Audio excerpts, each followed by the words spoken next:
이 세상에 완벽한 사람이 있을까요? 성경은 완벽한 사람은 없다, 그렇게 우리에게 말씀합니다. 오직 하나님이시자 인간이셨던 예수님만이 완전하시겠죠. 성경에 여러 영웅들이 등장을 합니다. 아브라함, 또한 야곱과 요셉, 모세, 또 다윗과 또 선지자들 엘리야와 엘리사, 그리고 어제 수요 예배를 통해서 우리는 또 삼손을 보았습니다마는 주일학교에서는 하나같이 영웅의 모습으로 기억을 하고 나도 야곱처럼 될 때야, 요셉처럼 될 때야, 그와 같은 시간을 갖습니다만, 물론 그들로부터 우리가 많은 것을 배웁니다. 모세는 온유함이 이 지상의 모든 사람들보다 더 승하였다. 또한 하나님과 대면하여 명백히 말하던 선지자였습니다. 그만큼 하나님의 맡긴 사명을 충실히 감당한 자도 없었어요. 모세에게서 본받아야 할 훌륭한 부분이 있다면 그것은 여호와 하나님만을 전적으로 의지하는 것, 그 모습이죠. 그처럼 광야에서 이스라엘 백성들이 마실 물이 없어 원성이 높아지고 불평과 불만이 가득할 때 그들을 향하여 대적하지 아니하고 오직 하나님께로 나아가 주께 묻고 또한 간청함으로 말미암아 이스라엘 백성들을 이 가나안 땅으로 인도하였으니 역시 이 민족의 지도자다운 그 면모를 우리에게 보여주고 있습니다. 그러나 부정적인 모습이라면 자기 감정에 못 이겨서 무리바에서 반석에서 물이 나오게 할 때 지팡이로 반석을 친 소위 욱하는 그와 같은 이 급한 성품 말입니다. 이 급한 기질, 하나님께서 뭐라고 말씀하셨는가? 반석에게 명하여 물을 내라, 그렇게 하였어요. 그런데 이 변죽이 죽을 듯하는 이 불평과 불만과 원성이 그치지 않은 이스라엘 백성들을 향하여 그가 감정 조절을 하지 못하게 되었습니다. 그러므로 지팡이로 바위를 내리쳤는데 그것도 2번씩이나 그렇게 내리친 것입니다. 여러분, 홍해가 갈라질 때 그 모습이 어떠한 모습입니까? 어떤 사람들은 상상하기를 모세가 그 지팡이로 파도가 넘실거리는 홍해를 내려쳤다, 이렇게 상상하지만 그러나 성경은 그렇게 기록하지 아니합니다. 출애굽기 14장 16절에 있는 말씀인데 하나님께서 모세에게 뭐라고 말씀하시는가? 지팡이를 들고 손을 바다 위로 내밀어 그것이 갈라지게 하라. 이스라엘 자손이 바다 가운데서 마른 땅으로 행하리라. 그런 하나님의 명령을 들은 모세가 어떻게 행하는지 이어지는 절에 나오고 있는데 이렇게 기록되어 있어요. 모세가 바다 위로 손을 내밀매 여호와께서 큰 동풍이 밤새도록 바닷물을 물러가게 하시니 물이 갈라져 바다가 마른 땅이 된지를. 바다를 쳤다는 말이 없어요. 바로 왕이 출애굽을 허락하지 않으니 하나님께서 10가지 재앙을 내리실 때 이 모세가 지팡이를 가지고 어떻게 사용하였는가? 여러분, 지팡이를 들고 손을 움직일 때에 그 재앙이 나타났습니다. 지팡이로 친 것은 2번이 있었는데 나일강 물이 피가 되도록 할 때 지팡이로 치라, 하나님께서 명하셨습니다. 또한 땅의 티끌이 이로 변하게 되는데, 기어다니는 이 말입니다. 이로 변하게 될 때도 하나님께서 모세에게 명하여 티끌을 지팡이로 치라, 이렇게 명하셨어요. 그러므로 지팡이를 사용하여 치라 할 때는 어떠한 때였는가? 심판이 임하게 될 때, 하나님의 재앙이 임하게 될 때 지팡이를 치라, 그렇게 하나님께서 명하셨어요. 바로를 겁주고 혼을 내서 이 출애굽을 하기 위한 방편이었어요. 그런데 무리바에서 물을 내시고자 하는 것은 심판하시는 것이 아니라 생명을 살리시고자 물을 주시는 것인데, 결코 그와 같은 상황에서 하나님께서 지팡이로 바위를 치라, 그렇게 하실 일이 없죠. 명하여 물이 나오게 하라. 그런데 이 모세가 지팡이로 바위를 쳤다고 하는 것은 분명 자기 감정 조절이 되지 않았어. 결국 그처럼 우를 행하게 되었던 것입니다. 우리가 모두 사랑하는 요셉은 어떠했습니까? 훌륭한 부분? 네, 그 성품이 참 착했지요. 그처럼 자신을 노예로 팔아버린 그래도 혈육 아닙니까?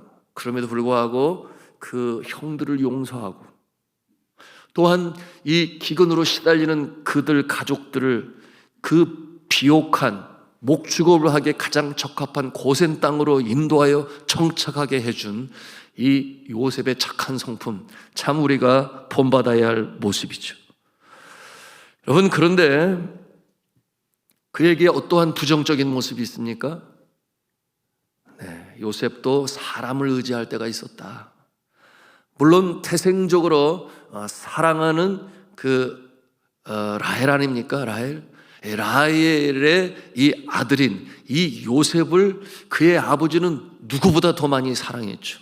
그러므로 이 형들에 비하여 소위 편애라고 말할 수 있겠는데 그 사랑을 듬뿍 받게 되니 아버지를 전적으로 의지할 존재였음을 우리가 성경을 통해서도 상상해 볼 수 있어요. 뿐만 아니었죠. 노예로 애굽에 끌려갔을 때에 사람의 은총을 입게 되니 보디발의 신임을 받습니다.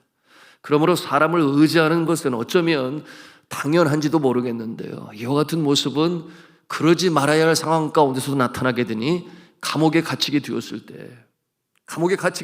때 그가 이 술 맡은 관원, 그 관원장의 꿈을 해몽하는 가운데 복직하게 될 것을 알아요. 그러므로 나가기 전에 요셉이 이 술 맡은 관원장에게 부탁을 합니다. 창세기 40장 14절에 있는 내용인데, 당신이 잘 되시거든 나를 생각하고 내게 은혜를 베풀어서 내 사정을 바로에게 아뢰어 이 집에서 나를 건져내어 주소서, 이렇게 부탁을 합니다. 그런데 그 모습은 이 하나님을 의지하고 감옥에서 훈련을 받고 있는, 그러므로 리더십을 성장하시는 하나님 편에서 보면 그것은 아니지 않았겠습니까? 그런데 사람을 의지하는 이 요셉의 모습, 그 결과가 어떠했는지 여러분은 아실 거예요. 창세기 40장 23절에 기록하기를 술 맡은 관원장이 요셉을 기억하지 못하고 그를 잊었더라. 그러므로 이처럼 사람을 의지하는 모습을 하나님께서는 더 훈련시키시기 위하여 2년이라는 기간 동안, 그때로부터 더 2년 동안 감옥에 두시는 이 훈련의 과정이 연장되었던 것입니다. 자, 사랑하는 성도 여러분, 여러분의 장점과 단점은 무엇입니까?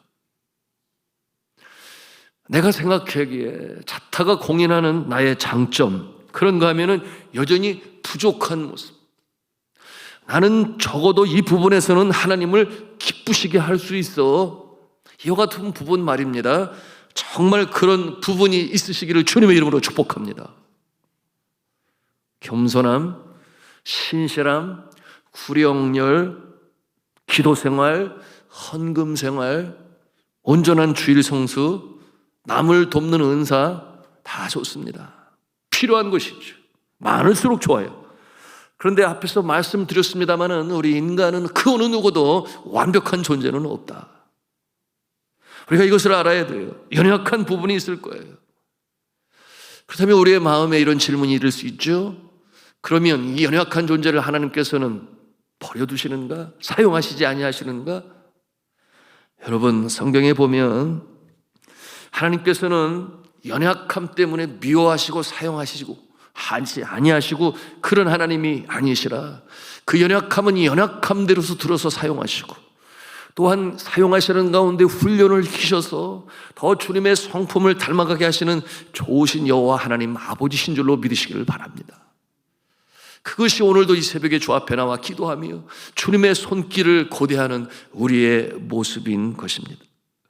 그러므로 훈련을 통해 더 신실한 일꾼으로 만들어 가시고 또한 빚어 가시는 하나님 아버지시니, 여러분, 이 좋으신 여호와 하나님을 의지하시고 주의 마음을 기쁘시게 하는 일에 오늘도 기도하심으로 성숙 성장해 나가시는 저와 여러분 되시기를 주님의 이름으로 축원합니다.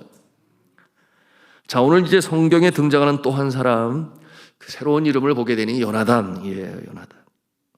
요나단의 모습을 보면서 우리가 이해할 수 있습니다. 요나단의 부족한 부분, 그런가 하면 요나단의 선한 부분.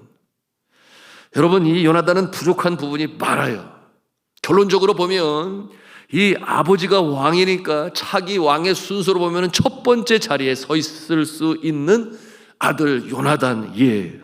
그런데 그가 왕이 됩니까? 왕이 되지를 못해요. 본문 말씀 속에서 요나단의 모습을 보기를 원하는데 우리 14장 1절 말씀 다시 보도록 하겠습니다. 14장 1절 같이 읽습니다. 시작. 하루는 사울의 아들 요나단이 자기의 무기를 든 소년에게 이르되 우리가 건너편 블레셋 사람들의 부대로 건너가자 하고 그의 아버지에게는 아뢰지 아니하였더라. 여러분, 왜 블레셋 진영으로 건너가고자 했을까요? 네, 블레셋 병사들과 싸움하기 위해서 건너가는 거죠. 그런데 그 용감한 성격, 용맹무쌍한데 그러나 한편으로 뭐가 문제예요? 아버지에게 의뢰하지 아니하고 묻지 아니하고. 여러분, 이것은 군인으로서 말이 안 되는 거예요. 더군다나 적진으로 들어가는 데 있어서 힘으로 행한다. 여러분, 이와 같은 모습은 군대에 있어서 군기 위반이요, 상명하복이 강조되는 이 전쟁터에서 이와 같은 모습은 영 아닌 것이죠. 그런데 이와 같은 모습이 요나단이 처음이었는가? 그렇지도 않아요. 그 전에도 있었습니다. 우리가 전 시간에 전장에서 그 상황을 보게 되었는데요. 그러므로 큰 나라의 위기를 자초하게 되는데, 여러분 13장 3절 4절 말씀 우리 한번 찾아가서 13장 3절 4절 말씀 찾아가서 같이 읽겠습니다. 시작. 요나단이 게바에 있는 블레셋 사람의 수비대를 치매 블레셋 사람이 이를 들은지라 사울이 온 땅에 나팔을 불어 이르되 히브리 사람들은 들으라 하니 온 이스라엘이 사울이 블레셋 사람들의 수비대를 친 것과 이스라엘이 블레셋 사람들의 미움을 받게 되었다 함을 듣고 그 백성이 길갈로 모여 사울을 따르니라. 그때도 이 요나단이 이 사울 왕에게 의뢰하지 아니하고 명령이 아니었음에도 불구하고 허락도 없이 자기의 마음대로 자기에게 주어진 1000명의 군사를 데리고 들어가서, 여러분 이 블레셋 부대, 그 수비대 뒤에는 46,000명이나 되는 수많은 블레셋 군대가 있음에도 불구하고 그렇게 임으로 행하여 블레셋 군대가 벼르고 벼르던 그 일에 이 불꽃을 터뜨리는 그 같은 상황이 되었으니 전면전을 치르는 이 어려운 상황에 처하게 되었는데, 그때 이 국가는 아직 정비도 되지 아니했어요. 여전히 이 사울은 농사를 짓는 모습으로 이 소를 부리고 있었던 그때 말입니다. 이 같은 위기를 자초하가는 일에 누가? 요나단이 그와 같은 일에 단초를 제공했던 것입니다. 그러므로 이스라엘 진영의 모든 백성이 두려워 떨었다. 그런데 요나단이 또다시 아버지 허락도 받지 않고 이 일을 벌이게 된 것이에요. 혹 여러분 중에는 그런 모습 없나요? 어머니나 아버지의 허락도 받지 아니하고 어떤 일을 저지른, 가령 부모는 무엇을 바래요? 자녀들을 볼 때 절대 믿지 않는 사람하고 결혼하면 안 돼. 여러분 그러지 않아요? 믿는 사람이랑 결혼해야 돼. 이렇게 어렸을 때부터 조언을 주고 가르치는데, 그런데 어느 날 보니까 눈에 소위 뭐가 끼어서? 콩깍지가 끼어가지고 사랑에 빠지게 되니 뭐 부모가 그렇게 부탁을 하든 말든 상관이 없이 그냥 지멋대로 제 길을 가는 그런 모습. 그래서 결국은 결혼을 하는데요, 그 일로 인해서 얼마나 아픔을 당하는지. 저는 뭐 그렇게까지 부모를 거역해서 뭐 결혼을 하고 뭐 그러지는 아니했습니다만은, 그런데 분명한 것은 눈에 콩깍지가 씌워진 것은 사실이더라고요. 여러분 이것이 이제 결혼을 하고 보면 알 수 있지 않겠습니까? 평소에 제가 결혼 전에 캠퍼스에서 자주 얼굴을 마주치게 되니까, 그래서 결국은 이제 만나서 앞에서 말씀드린 것처럼 콩깍지가 이렇게 쓰여져가지고, 소위 이제 사랑에 빠져가지고, 그런데 저의 친구들이 저희가 그러는 거예요. 야 연정아, 그런데 장차 사모가 될 건데 너무 키가 아담한 거 아니냐? 저한테 그러는 거예요. 그런데 나는 아닌 것 같은데? 난 이렇게 또 대답을 했으니까 왜 그렇겠어요? 콩깍지가 씌웠으니까 보이지가 않는 거잖아요, 그런 게. 아마도 부모님이 살아계셨으면 아마 그런 것을 봐줬을지 모르겠어요. 여하튼 이와 같은 상황에서 나중에 알았잖아요. 결혼을 하고 난 다음에 저 아래에 있는 건영 아파트 집에 들어가서 이렇게 보니까 진짜 아담하네. 왜 그렇겠어요? 평소에 데이트할 때는 하이힐을 높은 굽을 신고 다니니까 그것을 알 리가 없잖아요. 그런데 집 안에 들어가서 신발을 벗고 보니까 진짜 아담하네. 그거 어떻게 해요? 도로 불러요? 그럴 수 없잖아요. 예, 뭐 그런 상황이 되었습니다만은 여하튼 그래도 보니까 카리스마가 있어가지고, 예, 제가 유학 준비하면서 텔레비전을 보니까 지금이 어느 때인데 텔레비를 보냐고. 어디서 텔레비 안 보잖아요. 그래서 유학도 갈 수 있었고 유학도 마칠 수가 있었고 또 얼마나 알뜰살뜰 이 재정적으로 그러니까 제가 그쪽은 신경 쓰지도 않아도 되고 그래서 그런 거구나. 뭐 그렇게 살아가고 있습니다만, 예, 제가 왜 이런 얘기를 하겠어요? 예, 어떤 분들은 그러더라고. 새벽에 나오면 너무 졸려가지고 눈이 저절로 감기는데 졸음 다 달아나셨죠? 또 어떤 분은 또 그러더라고. 말씀 들을 때 졸면 누구 책임이라고? 말씀 전하는 자의 책임이래요.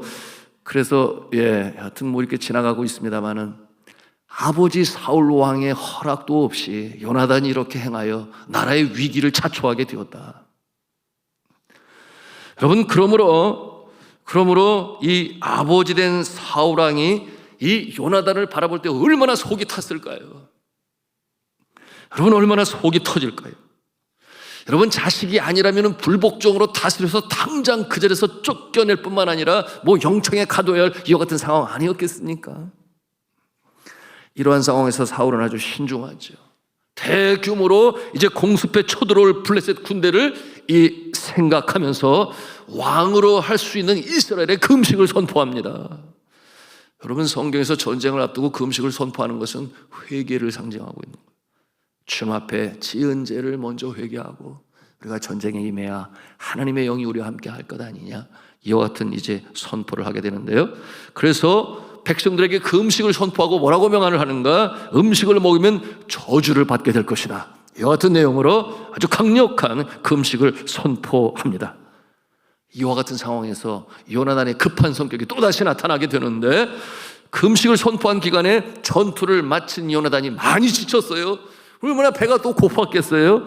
그래서 안타까운 상황은 왕이 그 음식을 선포했음에도 불구하고 요나단이 굴 알지를 못해요. 그러니 어떻게 합니까? 26절과 27절 우리 한번 찾아가서 보기를 원하는데요. 14장 26절 27절 말씀 같이 읽도록 하겠습니다. 시작. 백성이 숲으로 들어갈 때에 꿀이 흐르는 것을 보고도 그들이 맹세를 두려워하여 손을 그 입에 대는 자가 없었으나 요나단은 그의 아버지가 백성에게 맹세하여 명령할 때 듣지 못하였으므로 손에 가진 지팡이 끝을 내밀어 벌집에 꿀을 찢고 그의 손에 돌려 입에 대매 눈이 밝아졌더라. 아니, 1000명을 거느리는 천부장의 모습인데 아버지의 금식 선포를 듣지 못했다는 것은 또 무슨 얘기예요, 이게? 요나단이 가지고 있는 이 성품적인 이 결함과 이 부족함과 급함과 이런 내용들을, 그러니 그 군사들 앞에서 본이 되었겠어요? 그러니 이 전쟁이 어떻게 될 것입니까?